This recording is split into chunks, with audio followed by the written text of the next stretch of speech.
Hello everyone. आज हम अपवा तंत्र को कंटिन्यू करेंगे। इसमें हम जो प्रीवियस सेशन है उसमें हमने देखा था सिंधु नदी तंत्र के बारे में। उसके बाद में गंगा जो नदी तंत्र है उसके बारे में डिस्कशन किया था। और आज का हमारा जो मेन टॉपिक है वो जो गंगा नदी तंत्र है उसमें कुछ और इम्पोर्टेंट ट्रिब्यूटरीज है उसको डिस्कशन करेंगे। और उसके बाद में हम जो डैम्स एंड प्रोजेक्ट है उनके बारे में डिस्कस करेंगे। और इसके बाद हमारा नेक्स्ट टॉपिक होगा वो ब्रह्मपुत्र नदी तंत्र के बारे में होगा। ठीक है, तो चलिए डिस्कशन स्टार्ट करते हैं। ठीक है, कल हमने यहाँ पे यमुना की सहायक नदियाँ हैं जैसे चंबल हो गई, सिंध, बेतवा, कैन, टॉन्स और सोन। ठीक है, इन नदियों के बारे में डिस्कशन किया था और कुछ कंफ्यूजन था। ठीक है, उसको दूर करते हैं। जैसे पहले हमने देखा था चंबल रिवर की सहायक नदी है बनास, जो पश्चिम साइड से आती है अरावली से। ठीक है, उसके बाद में जो चंबल की राइट बैंक ट्रिब्यूटरीज है उसमें एक है काली सिंध और एक है पार्वती। ठीक है, पार्वती। उसके बाद में सिंध रिवर, ठीक है, वो यमुना की सहायक नदी है। और सिंध रिवर के पश्चिम साइड में, सॉरी पूर्व साइड में बेतवा रिवर है। ठीक है, बेतवा रिवर की सहायक नदियाँ जिसमें एक है जामनी, ठीक है, दूसरी है दासन, ठीक है, ये दासन रिवर है। और तीसरी है बीरमा, ठीक है, ये यहाँ पे बीरमा रिवर है। ठीक है, उसके बाद में कैन की सहायक नदियाँ, ठीक है, कैन की काफ़ी छोटी छोटी ट्रिब्यूटरीज है जो जो एग्जाम का जो बदलता पैटर्न है उसके हिसाब से कभी तीन चार ट्रिब्यूटरी दे दे और उसके ना जो मेजर रिवर है उसके बारे में पूछ ले। ठीक है, तो कैन की मेन सहायक नदियाँ हैं, पहली है आलोना, दूसरी है बैरमा, तीसरी सोनार, चौथी मीरा मीरासान, पांचवी है श्यामारी, छठी है बाने, सातवीं है कुतरी, और आठवीं है उर्मिल, और नवीं है कायल, और 10वीं है चंद्रावल। ठीक है, इसमें चंद्रावल इम्पोर्टेंट है, कायल रिवर इम्पोर्टेंट है क्योंकि एक रिवर ये कायल है और एक हम आगे पढ़ेंगे सोन की सहायक नदी है कोयल रिवर। ठीक है, जिसमें एक नॉर्थ कोयल है और एक साउथ कोयल है। ठीक है, उनको अलग पढ़ेंगे। नॉर्थ कोयल है वो सोन की सहायक नदी है, और साउथ कोयल है जो इधर बंगाल की खाड़ी में महानदी की एक सहायक नदी है, उसके बारे में अलग से डिस्कशन करेंगे। ठीक है, तो कायल और कोयल में जो डिफरेंस है उसको आप अपने माइंड में फिट कर लीजिए। ठीक है, तो ये है कैन की सहायक नदियाँ। और उसके बाद में टोन, ठीक है, टोन नदी की दो सहायक नदियाँ हैं। यहाँ पे ये टोन नदी है, उसकी दो सहायक नदियाँ हैं, पहली है पबार और दूसरी है आसन। ठीक है, पबार और आसन। ठीक है, उसके बाद में सोन नदी की बेसिकली दो सहायक नदियां हैं जिसमें पहली है रिहंद नदी और दूसरी है कोयल रिवर। ठीक है, जिसे नॉर्थ कोयल भी बोलते हैं। ठीक है, तो ये थी जो माइनर रिवर सिस्टम था। ठीक है, और उसके बाद में हम देखते हैं डैम। ठीक है, जो प्रोजेक्ट और डैम है उसके बारे में देखते हैं, जिसमें पहला है टिहरी डैम। ठीक है, कल हमने जो प्रयाग है उनके बारे में पढ़ा था, तो भागीरथी नदी है। ठीक है, भागीरथी नदी पर टिहरी डैम स्थित है। ठीक है, जो ये एक ग्रेविटी डैम है। ठीक है, जो इंडिया का हाईएस्ट डैम है। ठीक है, भागीरथी नदी पर टिहरी बांध है, उत्तराखंड में स्थित है। ठीक है, उसके बाद में जो चंबल रिवर है यमुना की सहायक नदी है। ठीक है, जैसे ये चंबल नदी है। ठीक है, ये चंबल नदी है और यहाँ से ये यमुना जा रही है। ठीक है, यमुना और चंबल। ठीक है, चंबल नदी पर जो डैम है उसमें पहला है गांधी सागर डैम। ठीक है, गांधी सागर डैम। ठीक है, दूसरा है राणा प्रताप सागर डैम। ठीक है, गांधी सागर डैम है वो एमपी में स्थित है, और राणा प्रताप सागर डैम, ये आगे तीन डैम है। ठीक है, जिसमें दूसरा है जवाहर सागर डैम। ठीक है, जवाहर सागर डैम, और चौथा है कोटा बैराज। ठीक है, सॉरी, ये यमुना रिवर है, ये चंबल रिवर है, गांधी सागर डैम है जो एमपी में है, गांधी सागर डैम। उसके बाद में है राणा प्रताप सागर डैम, राजस्थान में स्थित है। ठीक है, उसके बाद नेक्स्ट है जवाहर सागर डैम। ठीक है, और उसके बाद में कोटा बैराज। ठीक है, तो राणा प्रताप सागर चमार सागर डैम और कोटा बैराज, ये तीन है राजस्थान में। और जो गांधी सागर डैम है, ठीक है, वो है मध्य प्रदेश में। और उसके बाद में जो सोन रिवर है, गंगा की एक सोन रिवर है, ठीक है, सहायक नदी है, जो राइट बैंक ट्रिब्यूटरी है दाईं तरफ से, जो गंगा में मिलती है, ठीक है। उसमें सोन रिवर की एक सहायक नदी है रिहंद, ठीक है। रिहंद नदी पर एक प्रोजेक्ट है जिसे गोविंद वल्लभ पंत सागर नाम से जानते हैं, ठीक है, रिहंद प्रोजेक्ट के नाम से भी जानते हैं। गोविंद वल्लभ पंत सागर, ठीक है, ये रिहंद नदी पर है, ठीक है। तो ये गंगा नदी से संबंधित कुछ प्रोजेक्ट और डैम थे, ठीक है। उसके बाद हम जो ये नमामि गंगे परियोजना है, ठीक है, नमामि गंगे प्रोजेक्ट है, वो जल संसाधन, नदी विकास और गंगा कायाकल्प मंत्रालय है, उसके अंडर में आता है, जिसे हम कल पढ़ा था, जून 2014 में इसको लॉन्च किया गया था, ठीक है। उसके बाद में हम ब्रह्मपुत्र नदी सिस्टम के बारे में स्टार्ट करते हैं टॉपिक। ब्रह्मपुत्र नदी तंत्र विश्व की सबसे बड़ी नदियों में से एक। ब्रह्मपुत्र का उद्गम कैलाश पर्वत श्रेणी में मानसरोवर झील के निकट चोमायुंगडुंग ग्लेशियर हिमनद से होता है, ठीक है। उसके बाद में यहाँ से ये पूर्व दिशा में अनुदैर्ध्य रूप से बहती है, ठीक है। और दक्षिणी तिब्बत के शुष्क व समतल मैदान में लगभग 1200 किलोमीटर की दूरी तय करती है, जहाँ इसे सांगपो या सांगपो नाम से जानते हैं, ठीक है। कहने का मतलब ये मानसरोवर झील के निकट जो कैलाश पर्वत श्रेणी है, वहाँ से जो ग्लेशियर है चोमायुंगडुंग, ठीक है, ग्लेशियर वहाँ से निकलती है और लगभग 1200 किलोमीटर तक ऊर्ध्वा सॉरी अनुदैर्ध्य रूप में बहती है, ठीक है। कहने का मतलब जो पर्वत श्रृंखलाएं हैं उनके बीच में बहती है, ठीक है, पूर्व दिशा में। इसका नाम है सांगपो, ठीक है, सांगपो का मतलब है सोदक, ठीक है। उसके बाद में तिब्बत तिब्बत के रागो सांगपो इसके दाहिने तट पर मिलने वाली एक प्रमुख सहायक नदी है, ठीक है। जो ब्रह्मपुत्र नदी की तिब्बत में एक और सहायक नदी है, ठीक है, दाहिने तट पर मिलती है, वो है रांगो सांगपो। उसके बाद में मध्य हिमालय में नमचा बरवा 7755 मीटर के निकट एक गहरे गोर्ज का निर्माण करती है। यह एक प्रस्फुट व तेज बहाव वाली नदी है। कहने का मतलब इसकी जो वाटर की स्पीड है, ठीक है, जो रिवर फ्लोइंग स्पीड है वो बहुत ज़्यादा है, ठीक है।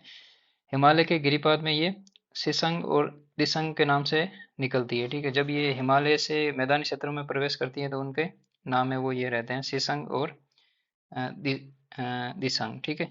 उसके बाद में अरुणाचल प्रदेश में सदिया कस्बे के पश्चिम में ये नदी भारत में प्रवेश करती है, ठीक है। सदिया कस्बे के पश्चिम में ये नदी भारत में प्रवेश करती है, दक्षिणी पश्चिमी दिशा में बहते हुए। इसके बाएं तट पर इसकी प्रमुख सहायक नदियां, जिसमें है दिबांग, सिकांग और लोहित, ठीक है, तो बाएं तट से, ठीक है, उसमें इस मैप में देख सकते हैं, ठीक है। चोमायुंडुंग ग्लेशियर है, ठीक है, उद्गम स्थल है, यहाँ से निकलती है और यहाँ पे गौर गहरा गोर्ज बनाती है और दक्षिण दिशा में मुड़ जाती है, ठीक है। अरुणाचल प्रदेश में इसको दियांग के नाम से जानते हैं, ठीक है, ये कन्फ्यूजन है, ठीक है। उसके बाद में इसकी जो सहायक नदियाँ हैं, ठीक है, कहने का मतलब बाएं तरफ से मिलने वाली सहायक नदियाँ, उसमें एक है दिबांग, दूसरी लोहित, एक है धनसिरी, ठीक है। और धनसिरी और निचले मैप में देखते हैं, ठीक है, यहाँ पे दिबांग हो गई, ये लोहित हो गई, लोहित की एक सहायक नदी है बूढ़ी दिहिंग, ठीक है। और आगे है धनसिरी, कपिली और मेघना, ठीक है। मेघना दो नदियों से मिलकर बनती है, एक बराक नदी और एक बराक नदी को ही एक अनदर नाम से जानते हैं, उसका नाम है सूरमा, ठीक है। तो ये बेसिकली ब्रह्मपुत्र की बाएं तट की जो नदियां हैं वो है, ठीक है, जिसमें दिबांग, लोहित, धनसिरी, कपिली और बराक, सूरमा और आगे इसे मेघना नाम से जानते हैं, ठीक है। बाएं तट पर इसकी प्रमुख नदियां दिबांग, सिकांग, लोहित है और आगे इसके बाद में ये नदी ब्रह्मपुत्र नाम से जानी जाती है, ठीक है। कहने का मतलब अरुणाचल प्रदेश से आगे इसको ब्रह्मपुत्र नाम से जानते हैं। असम घाटी में अपनी 750 किलोमीटर की यात्रा में ब्रह्मपुत्र में असंख्य सहायक नदियां आकर मिलती है। इसके बाएं तट पर प्रमुख सहायक नदियां हैं बूढ़ी दिहिंग, ठीक है, हमने पढ़ा था, लोहित की सहायक नदी है। और उसके बाद में धनसिरी, ठीक है, बूढ़ी दिहिंग और धनसिरी। ठीक है, धनसिरी तो ये दिख रही है आपको, और इसके बाद में बूढ़ी दिहिंग है वो लोहित की सहायक नदी है। ठीक है, उसके बाद में आगे है, जबकि दाएं तट दाएं तट पर मिलने वाली जो महत्वपूर्ण सहायक नदियां हैं, ठीक है, जो राइट बैंक ट्रिब्यूटरीज है ब्रह्मपुत्र रिवर की, उसमें है सुबनसिरी, कामेंग, मानस और संकोस। ये बेसिकली 4 रिवर मेजर है, सुबनसिरी, कामेंग, मानस और संकोस। ठीक है, मैप में देखते हैं और भी है, इसमें सुबनसिरी, कामेंग, मानस, संकोस। संकोस के आगे रेडाक, और इससे आगे जलढाका। ठीक है, और इधर आ जाती है तीस्ता रिवर, जो कंचनजंगा रिवर से निकलती है, सॉरी कंचनजंगा चोटी से, इसका ओरिजिनेट होता है जेमू ग्लेशियर से, और आगे ये बांग्लादेश में ब्रह्मपुत्र नदी में मिल जाती है। ठीक है, और नदियां देखें तो जैसे सुबनसिरी नदी है, उसके पश्चिम में एक नदी है रंगा नदी। ठीक है, और जिया बहरली एक नदी और है जो तेजपुर असम में ब्रह्मपुत्र नदी में आकर मिलती है। ठीक है, उसके बाद में पुथिमारी, मानस, तिपकाई और संकोस। संकोस आ गई धुबरी में, ब्रह्मपुत्र नदी में मिलती है। ठीक है, ये इसकी राइट बैंक ट्रिब्यूटरीज है। ठीक है, दाईं ओर से मिलने वाली है। ठीक है, सुबनसिरी जिसका उद्गम तिब्बत में है, एक पूर्ववर्ती नदी है। ठीक है, कहने का मतलब जो हिमालय निर्माण हुआ उससे पहले भी ये नदी इस एरिया में बहती थी। ठीक है, उसके बाद में ब्रह्मपुत्र नदी बांग्लादेश में प्रवेश करती है और फिर दक्षिणी दिशा में बहती है। ठीक है, जो जनरल डायरेक्शन है ब्रह्मपुत्र की वो क्या है, जो चेमा युंगडोंग ग्लेशियर से निकलने के बाद में ये पूर्व दिशा में बहती है।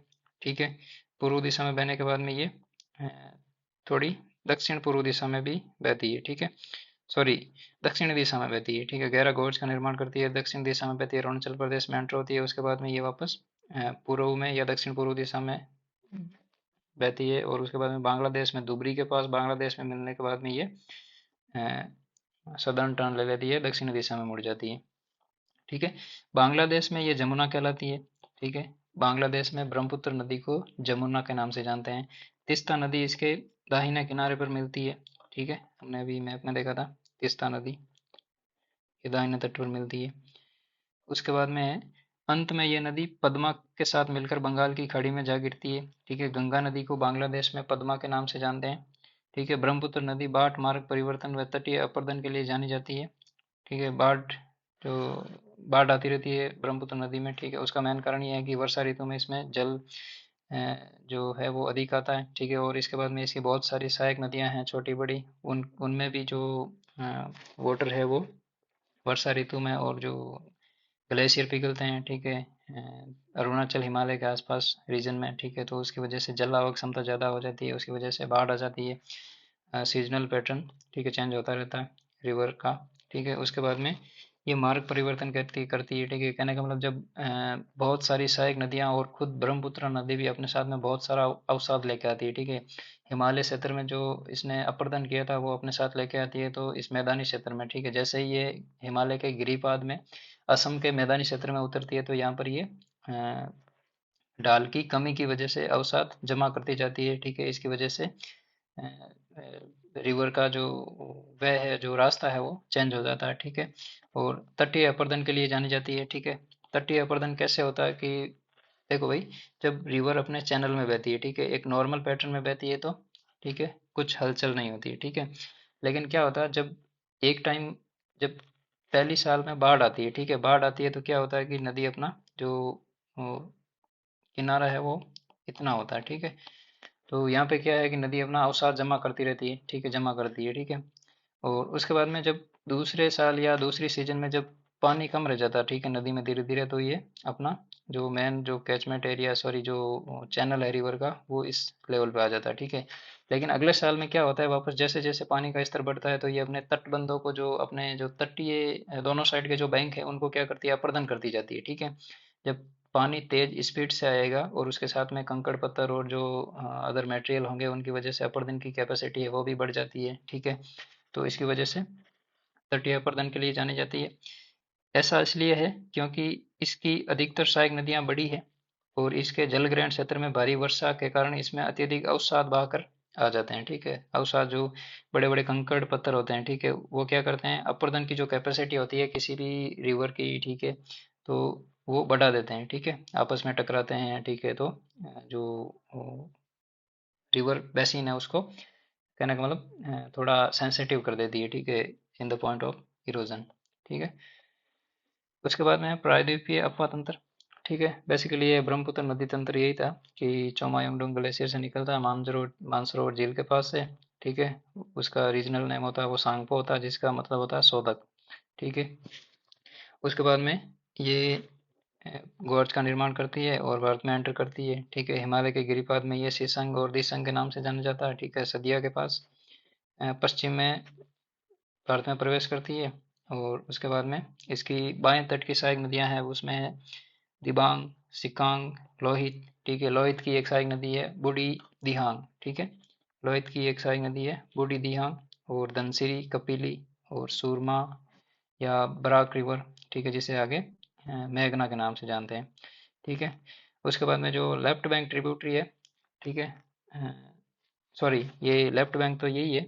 उसके बाद में जो असम की घाटी में बहती है, उसके बाद में जो लेफ्ट बैंक ट्रिब्यूटरी है वो है सुबनसिरी, कामेंग, मानस, संकोस, ठीक है। और जो सुबनसिरी है वो पूर्ववर्ती नदी है, ठीक है। बांग्लादेश में इसे जमुना के नाम से जानते हैं, ठीक है। और तीस्ता नदी इसके दाहिने तट पर आकर बांग्लादेश में मिलती है और आगे पद्मा के साथ मिल जाती है और बंगाल की खाड़ी में गिरती है, वहाँ पे डेल्टा बनाती है, ठीक है। ये बेसिकली ब्रह्मपुत्र नदी तंत्र के बारे में। उसके बाद में अगला है अगला टॉपिक है वो प्रायद्वीपीय अपवा तंत्र है, ठीक है। हमने हिमालय अपवा तंत्र पढ़ लिया, जिसमें बेसिकली हमने जो तीन मेजर रिवर है, सिंधु नदी तंत्र, गंगा और ब्रह्मपुत्र नदी तंत्र, उनके बारे में डिस्कशन किया था, ठीक है। अब हम आगे प्रायद्वीपीय नदी तंत्र के बारे में डिस्कस करेंगे, ठीक है। उसमें है प्रायद्वीपीय अपवा तंत्र। प्रायद्वीपीय अपवा तंत्र हिमालयी अपवा तंत्र से पुराना है। यह तटीय नदियों की प्रौढ़ावस्था और नदी घाटियों का चौड़ा और उतला होने से प्रमाणित है, ठीक है। कहने का मतलब प्रायद्वीपीय अपवा तंत्र है वो हिमालय अपवा तंत्र से पुराना है, ठीक है। कहने का मतलब जब इंडियन प्लेट यूरेशियन प्लेट से टकराई नहीं थी उस समय भी यहाँ पे कुछ नदियां बह रही थी, ठीक है, अपने प्रेजेंट जो डायरेक्शन है उसके हिसाब से, ठीक है। और बाद में काफ़ी डायरेक्शन चेंज भी हुई, उसका कारण आगे देखेंगे, ठीक है। कहने का मतलब नदियाँ प्रौढ़ अवस्था में है, ठीक है, मैच्योर हो गई, ठीक है। हिमालय जो नदियाँ हैं वो क्या है, उछल कूद करती रहती है, वे गहरी घाटियाँ बनाती है, अपने साथ अवसाद लेकर आती है, ठीक है, अपर्दन ज़्यादा करती है, ठीक है, जलप्रपात बनाती है, ठीक है। तो वो क्या कभी कभी रास्ता भी चेंज कर लेती है, ठीक है, अपने साथ अपर्दन ज़्यादा होता था, ठीक है, अपर्दन जो अवसाद ज़्यादा होते हैं उसकी वजह से, ठीक है। जैसे कोसी नदी है, ठीक है, ब्रह्मपुत्र नदी है। और हिमालय क्षेत्र में भी कई बार ये नदियां हैं जो आपस में एक दूसरे को कहने को एक दूसरे का जो जल है वो कैप्चर कर लेती है, ठीक है। तो इनकी हिमालय नदी जो हिमालयन अपवा तंत्र है उसमें जो नदियों का पैटर्न है वो स्टेबल नहीं है, ठीक है। उसकी तुलना में जो प्रायद्वीपीय नदियां हैं उसका जो नदी की जो कहने का मतलब चैनल है वो स्टेबल है, ठीक है। और हिमालय नदियों की तुलना में इतनी मतलब बाढ़ नहीं आती है, ठीक है, और इतना अपर्दन नहीं करती है, ठीक है। तो ये चीज़ें प्रायद्वीपीय नदियों के साथ कम होती है, ठीक है। आगे कह रहा है कि पश्चिमी तट के समीप, ठीक है, इसमें एक बात ये है कि नदी घाटियों के चौड़ा और उथला होने, ठीक है। चौड़ा और उथला होने का मतलब है कि जो प्रायद्वीपीय नदियां हैं वो बहुत लंबे समय से एक ही जगह पर बह रही है, ठीक है।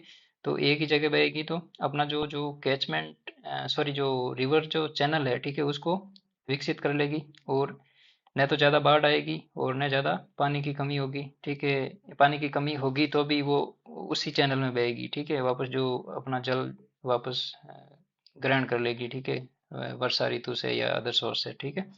और उसके बाद में उतला, ठीक है, तो कहने का मतलब स्टेबल है, ठीक है। पश्चिमी तट के समीप स्थित पश्चिमी घाट बंगाल की खाड़ी में गिरने वाली प्रायद्वीपीय नदियों और अरब सागर में गिरने वाली छोटी नदियों के बीच जल विभाजक का कार्य करता है, ठीक है। जो हमने पढ़ा था जल विभाजक रेखा कहाँ कहाँ से गुजरती है, तो एक बार मैप में देख लेते हैं, ठीक है।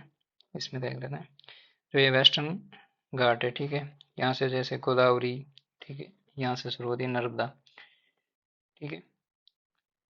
तो ये जल विभाजक रेखा है, ठीक है, यहाँ पे ये पश्चिमी घाट है और साउथ में है, ठीक है। तो ये जल विभाजक रेखा के रूप में है, ठीक है। उसके बाद में आगे है नर्मदा और तापी को छोड़कर अधिकतर प्रायद्वीपीय नदियां पश्चिम से पूर्व की ओर बहती है, ठीक है। प्रायद्वीपीय प्रायद्वीप के उत्तरी भाग में निकलने वाली चंबल, सिंध, बेतवा, कैन, सोन गंगा नदी तंत्र का अंग है, ठीक है। कहने का मतलब जो विंध्यन रेंज के नॉर्थ में जो भी नदियां जाती है, ठीक है, वो गंगा नदी तंत्र का पार्ट है।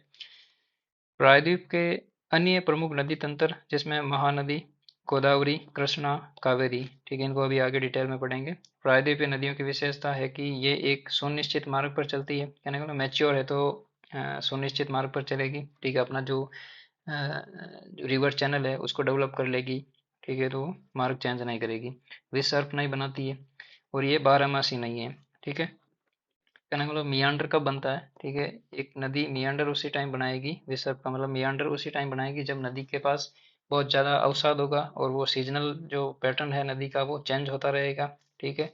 तो उसकी वजह से क्या है कि जो नदी का रिवर का जो चैनल है, ठीक है, वो वहाँ पे अवसाद जमा होते जाएंगे, ठीक है, तो उसकी वजह से वो अपना रास्ता चेंज कर लेगी, ठीक है, और उसकी वजह से गोपुर झील भी बनती है, ठीक है, तो इस वजह से ये प्रायद्वीपीय नदियाँ विसर्प या मियांडर नहीं बनाती है और बारहमासी नहीं है, ठीक है, कहने का मतलब वर्षा ऋतु पर आधारित है, ठीक है। यद्यपि ब्रंश घाटियों में बहने वाली नदियाँ नर्मदा और तापी इसका अपवाद है, ठीक है। उसके बाद में आगे है प्रायद्वीपीय उपतंत्र का उद्विकास, ठीक है, कहने का मतलब हम जो प्रेजेंट टाइम में प्रायद्वीपीय नदियों का जो पैटर्न देख रहे हैं, ठीक है, इसमें कि इस वाले पोर्शन में ये नदियों का पैटर्न है ना, ठीक है, इसका डेवलपमेंट कैसे हुआ, ठीक है, और इनकी जो डायरेक्शन थी वो इस बंगाल की खाड़ी की तरफ ज़्यादा नदियाँ इधर क्यों जा रही है, ठीक है, उसका मेन कारण क्या है, ठीक है। तो उसके बारे में है कि अति प्राचीन काल की तीन प्रमुख भूगर्भिक घटनाओं ने आज के प्रायद्वीप भारत के अपवा तंत्र का स्वरूप प्रदान किया है, ठीक है। जो प्रेजेंट टाइम में हम प्रायद्वीपीय अपवा तंत्र का जो पैटर्न देख रहे हैं, ठीक है, उसकी जो कहने का मतलब जो उसका ये उन कारणों का परिणाम है जो अति प्राचीन काल में तीन प्रमुख भूगर्भिक घटनाओं से घटित हुआ था, ठीक है। पहला है आरंभिक ट्रसरी काल के दौरान प्रायद्वीप के पश्चिमी पार्श्व का अवतलन या धंसाव जिससे ये समुद्र तल से नीचे चला गया, ठीक है, हमने फिजियोग्राफिक डिवीजन पढ़ा था, उस समय पढ़ा था कि पश्चिमी पोर्शन है वो सबमर्ज हो गया था, ठीक है, उसमें एक अवतलन आ गया था, धंसाव आ गया था, ठीक है। उसकी वजह से इससे मूल जल संभर के दोनों ओर नदी की सामान्य सममिति योजना में गड़बड़ी हो गई, ठीक है, कहने का मतलब जो रिवर की जो डायरेक्शन थी वो कहीं ना कहीं चेंज हो गई, ठीक है। सम्मिति योजना का मतलब है कि जो पहले समान डिस्ट्रीब्यूट थी, हो सकता है कि पहले नदियाँ बंगाल की खाड़ी और अरब सागर में समान रूप से गिरती थी, लेकिन जो वेस्टर्न घाट का उद्भव हुआ, ठीक है, कहने का मतलब ये जो पश्चिमी पोर्शन सबमर्ज हुआ ना, उसकी वजह से एक हिस्सा इसका ऊपर उठ गया, ठीक है, उसकी वजह से क्या है कि इसका जो प्रायद्वीपीय पठार है या प्रायद्वीपीय भाग है उसका जो ढलान है वो उत्तर पश्चिम से दक्षिण पूर्व की तरफ हो गया। उसके बाद में अगला कारण है हिमालय में होने वाले प्रोत्थान के कारण प्रायद्वीपीय खंड के उत्तरी भाग का अवतलन हुआ, जिसके परिणाम स्वरूप भ्रंश द्रोणियों का निर्माण हुआ, जिसमें नर्मदा और तापी इन्हीं भ्रंश घाटियों से बह रही है और अपरद पदार्थ से मूल दरारों को भर रही है, इसीलिए इन नदियों में जलोढ़ व डेल्टा निक्षेप की कमी पाई जाती है। अब दूसरी बात ये क्या बोली है कि जब यूरेशियन प्लेट अपनी जगह थी और इंडियन प्लेट यूरेशियन प्लेट से अभिसरण हुई, ठीक है, तो अभिसरण हुई तो क्या हुआ कि जो पहला मेन जो कॉन्सिक्वेंसेस था, जो पहला परिणाम था, आउटकम था, वो था हिमालय का निर्माण, ठीक है। और उसके बाद में हमने देखा कि जो तीसरी टक्कर हुई थी यूरेशियन और इंडियन प्लेट की, उसमें यहाँ पे एक वलन आया था, ठीक है, यहाँ पे वलन आया जिसे हमें पता था 1000 से 2000 मीटर गहरा एक वलन क्रिएट हुआ। उसके बाद में जो हिमालय जो अपवा तंत्र है उसकी जो नदियां हैं उन्होंने अवसाद लाकर इसको भर दिया था और आज प्लेन जो बेल्ट है, ठीक है, समतल मैदान है, उसमें कन्वर्ट हो गया। अब तीसरा चेंजेस क्या आया कि जब प्लेटें आपस में टकराती है ना, तो उसके किनारों के अलावा जो दूसरे पोर्शन होते हैं उनमें भी थोड़ा विभंग होता है, कहने का मतलब क्रस्ट पैदा होते हैं कहीं पे जो प्लेट है वो चटक जाती है, ठीक है, तो उसकी वजह से क्या है कि नर्मदा और जो तापी नदी है उनकी भ्रंश घाटियों का निर्माण हुआ, ठीक है। तो अपर्दन जो नर्मदा और तापी नदियां अपर्दन करती है और जो भ्रंश घाटियां हैं उसमें अपर्दन को जमा करती जाती है, ठीक है, तो जमा करती जाती है, जैसे अब नर्मदा और तापी नदियां हैं, ठीक है, यहाँ से मानो अब इन्होंने अपर्दन किया और अपने साथ अवसाद लेकर आई, ठीक है, अभी एक्चुअली में रिफ्ट वैली से बह रही है, ठीक है। ये नदियाँ रिफ्ट वैली से बह रही, ठीक है। तो ये क्या करेगी, अवसाद यहाँ पे जमा कर देगी, तो आगे इनके पास जो, जब सागर में गिरेगी उससे पहले इनके पास कुछ जमाव करने के लिए, डेल्टा बनाने के लिए कोई मटेरियल होगा नहीं, तो ऑब्वियस सी बात है डेल्टा नहीं बनेगा, ठीक है। तो पश्चिमी तट पर जो नदियां बहती है उनका डेल्टा नहीं बनने का एक कारण ये भी है कि जो अवसाद होते हैं वो रिफ्ट वैलियों में जमा हो जाते हैं, ठीक है। तो जलोढ़ व डेल्टा निक्षेप की कमी पाई जाती है। उसके बाद में तीसरा मेन कारण है कि इसी काल में प्रायद्वीपीय खंड उत्तरी पश्चिमी दिशा से दक्षिण पूर्व दिशा में झुक गया, ठीक है। परिणाम स्वरूप इसका अफवाह बंगाल की खाड़ी की ओर उन्मुख हो गया, ठीक है। इसी काल में मतलब ये जिसमें जो टर्सरी काल था, ठीक है, उसी समय क्या हुआ कि जो यूरेशियन और इंडियन जो प्लेट है वो टकराई थी, ठीक है, अभिसरण हुआ था, ठीक है। उसकी वजह से एक तो जो सममित योजना थी वो गड़बड़ा गई, ठीक है। उसकी वजह से इसका इम्पैक्ट ये हुआ कि जो प्रायद्वीपीय पठार है, ठीक है, उसकी ढलान है जो, ये प्रायद्वीपीय पठार है उसकी ढलान है जो ऐसे हो गई, ठीक है, उत्तर पश्चिम से दक्षिण पूर्व की तरफ, ठीक है। तो बेसिकली ये इसका उद्विकास का पैटर्न है, ठीक है। उसके बाद में हम प्रायद्वीपीय नदियों को आगे डिस्कस करेंगे और एक सेशन में इनको पूरी कंप्लीट कर लेंगे, जो भी प्रायद्वीपीय भारतीय नदियाँ हैं, ठीक है, जिसमें नर्मदा, तापी, ठीक है, जो वेस्टर्न फ्लोइंग रिवर है। उसके बाद में महानदी, गोदावरी, कृष्णा, कावेरी और बहुत सारी छोटी नदियाँ हैं, ठीक है, उनके बारे में भी डिस्कशन करेंगे, और जो डैम्स और प्रोजेक्ट है उनके बारे में भी डिस्कशन करेंगे, ठीक है। तो आज का हमारा टॉपिक यहीं समाप्त होता है। Thank you.